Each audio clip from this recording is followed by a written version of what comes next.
ঢাকা মহানগরীতে ২০টির মতো খুনের ঘটনা সংঘটিত হয় প্রতি মাসে। গত ২৪ ঘন্টায় মহানগরীর বিভিন্ন স্থানে সাঁড়াশি অভিযান পরিচালনা করে বিভিন্ন অপরাধে জড়িত মোট ১৮৬ জনকে গ্রেফতার করা হয়। গ্রেফতারকৃতদের মধ্যে রয়েছে ডাকাত, ৫ জন চোর, ১৩ জন মাদক কারবারি, ২ জন প্রতারক এবং ১২ জন বিভিন্ন পরোয়ানাভুক্ত অন্যান্য আসামি। অভিযানকালে ১১টি মোবাইল ফোন, একটি বাস ও নগদ ১৩,১৮০ টাকা উদ্ধার করা হয়। এছাড়া এই সময়ে ১০,০৬৫ পিস ইয়াবা, ১ কেজি ৪০ গ্রাম গাঁজা, ৭৪ বোতল ফেন্সিডিল এবং ১ গ্রাম হেরোইন উদ্ধার করা হয়। আপনারা জানেন, মাদক এবং অন্যান্য যে অভ্যাসগত অপরাধী তাদের বিরুদ্ধে আমাদের যে নিয়মিত অভিযান সেটা অব্যাহত রয়েছে। থানা পুলিশের পাশাপাশি ঢাকা মহানগর গোয়েন্দা পুলিশ এক্ষেত্রে তাদের যে নিয়মিত অভিযান সেটা অব্যাহত রেখেছে এবং অনেকটা জোরদার করা হয়েছে। তার প্রেক্ষিতে গতকাল ডিবি ওয়ারের একটা টিম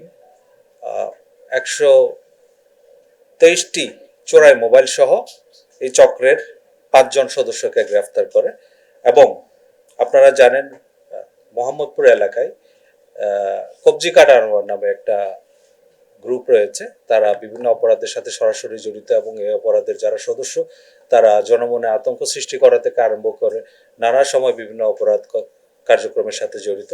সেই কবজি কাটা আনোয়ার গ্রুপের ২ জন সদস্যকে তারা গ্রেফতার করেছে তেজগাঁ গোয়েন্দা বিভাগের একটা টিম। এই দুজনের নাম হচ্ছে মোহাম্মদ নিশাত এবং মোহাম্মদ রাসেল ওরফে পেস্টিং রাসেল।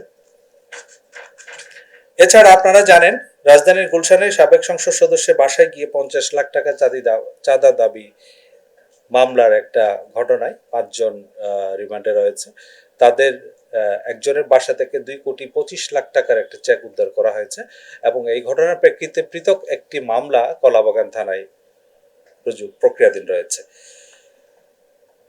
গত ৬ মাসে আপনারা যে আমাদের যে অপরাধ সূচক সেগুলো যদি আমরা পর্যালোচনা করি, জানুয়ারি ২০২৫ থেকে জুন ২০২৫ পর্যন্ত এই সময়ে ঢাকা মহানগরের ৫০টা থানায় ৩৩টি ডাকাতি, ২৪৮টি ছিনতাই, ১২১টি খুন এবং ১,০৬৮টি চুরির মামলা রেকর্ড করা হয়। এই হিসাবে যদি আমরা চিন্তা করি, গড়ে ঢাকা মহানগরীতে ২০টির মতো খুনের ঘটনা সংঘটিত হয় প্রতি মাসে এবং এই সংখ্যা ডাকাতির ক্ষেত্রে গড়ে ৫টির মতো ঘটনা সংঘটিত হয়। গত ৬ মাসের যে অপরাধ সূচক সেটা বিশ্লেষণ করলে আমরা দেখতে পাই এই সময়ে গড়ে ৪৬টির মতো ছিনতাই মামলা রেকর্ড করা হয়েছে। এবং আরেকটা বিষয় যেটা অনেকেই আপনারা হয়তো উদ্বিগ্ন, আমরা সেটা খুব গুরুত্ব দিয়ে দেখছি। আমাদের কাছে যখনই কোনো অভিযোগ আসে সেটা আমরা অবশ্যই মামলা হিসাবে রেকর্ড করি, সেটা হচ্ছে চাঁদাবাজি। গত ৬ মাসের পরিসংখ্যান আমরা দেখছি ডিএমপিতে গড়ে প্রায় প্রতি মাসে ৭০টির মতো চাঁদাবাজির ঘটনা রেকর্ড করা হয়। এখানে চাঁদাবাজি শুধুমাত্র এককভাবে চাঁদাবাজি না, হয়তো অন্য কোনো মামলায় চাঁদাবাজির সেকশন থাকলে সেটাও কিন্তু চাঁদাবাজির মামলা হিসেবে আমরা ধরেছি। তো সার্বিকভাবে বলতে গেলে ডিএমপির বর্তমান যে আইন শৃঙ্খলা পরিস্থিতি সেটা আমরা স্থিতিশীল আছে বলে মনে করি। এর বাইরে আমরা যে আমাদের নিয়মিত পুলিশি কার্যক্রম সেটা অব্যাহত রেখেছি। আমাদের দুটো বিষয় রয়েছে, একটা হচ্ছে অপরাধ প্রতিরোধে যে প্রিভেন্টিভ যে কার্যক্রমগুলো সেগুলো, এবং যেসব ঘটনা ঘটে যাচ্ছে সেগুলো আমরা দ্রুত সময়ের ভিতরে রহস্য উদ্ঘাটন করে সেটা ডিটেকশনের কাজ।